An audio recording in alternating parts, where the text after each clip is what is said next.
महाराष्ट्र का चुनाव जो जो अपने अंतिम चरण में आ रहा है और आज तो बस एक रात की अब कहानी है सारी। वो पुराना आपको याद होगा ना, जब लंकेश टहलता रहता है, कहता है यही रात अंतिम, यही रात भारी। तो मुझे लग रहा है कि उसी प्रकार अपनी पराजय को अवश्यंभावी जानने की छटपटाहट में, बौखलाहट में और खिसियाहट में चित्र विचित्र प्रकार की घटनाएं महाराष्ट्र में हो रही हैं। कहीं संदिग्ध और रहस्यमय तरीके से हिंसा की घटनाएं हो रही हैं और यह जनता के विवेक पर मैं छोड़ता हूं कि उनका स्वाभाविक और सहज लाभार्थी इन घटनाओं का कौन हो सकता है। आरोप प्रत्यारोप लग रहे हैं, वहां तक तो ठीक था। उससे पहले कहीं उलेमाओं के द्वारा फतवे जारी कराए जा रहे हैं, उसके बाद कहीं आप देख रहे हैं कि उत्तर प्रदेश में बगैर पहचान के वोट डालने दिया जाए, इसकी व्यवस्था सुनिश्चित कराने के लिए चुनाव आयोग पर दबाव डाला जा रहा है। यानी वोटर आईडी कार्ड को निष्प्रभावी किया जा सके, उस चीज के लिए प्रयास हो रहा है। और इसी सिलसिले में आज महाराष्ट्र में एक अन्य प्रकार का अनर्गल और निराधार आरोप लगाकर वातावरण को प्रभावित करने का, जिसे कहते हैं लास्ट डेस्परेट डिच अटेम्प्ट करने का यह प्रयास महाविकास अघाड़ी के द्वारा किया जा रहा है।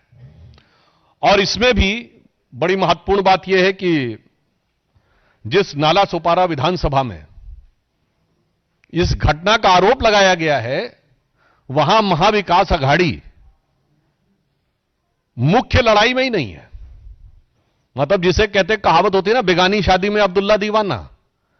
मगर यहां चाय से ज्यादा केतली गर्म है, उनसे ज्यादा गतिविधि महाविकास अघाड़ी के निरर्थक और निराधार आरोपों में दिखाई पड़ रही। अब मैं बहुत एक साफ और टेक्निकल बात कहना चाहता हूं।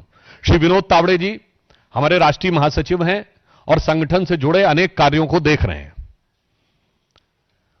वो थाने के बाड़ा से जा रहे थे और अपनी सहज स्वाभाविक संगठनात्मक दायित्व के अनुरूप भिन्न भिन्न प्रत्याशियों से वो फोन पर हालचाल ले रहे थे कि क्या चीज में क्या परिस्थिति है, कैसी क्या स्थिति है। और इसी विधानसभा के प्रत्याशी ने यह भी अपेक्षा की कि वो अगर हो सके तो उस बैठक में आ जाएं जो उस होटल में चल रही थी। चूंकि वह हाईवे के पास में था तो वो जाकर होटल में बैठक में सम्मिलित हुए, और जिसमें कि चुनाव पूर्व तैयारियों की जो इंडोर बैठक है, that is properly as per rule, जिसमें इस बात के लिए दिशा निर्देश दिए जाते हैं अथवा कार्यकर्ताओं को तैयार किया जाता है कि कोई चीज अगर आपको आपत्तिजनक लगती है, क्योंकि देखिए महाविकास अघाड़ी जो कुछ कर रहा है उसमें बहुत सी आपत्तिजनक चीजें आने वाली हैं, तो इसलिए उसके ऊपर कैसे प्रोटेस्ट करना है, किस ढंग से फाइल करना है, किस ढंग से ईवीएम्स को सील करना है,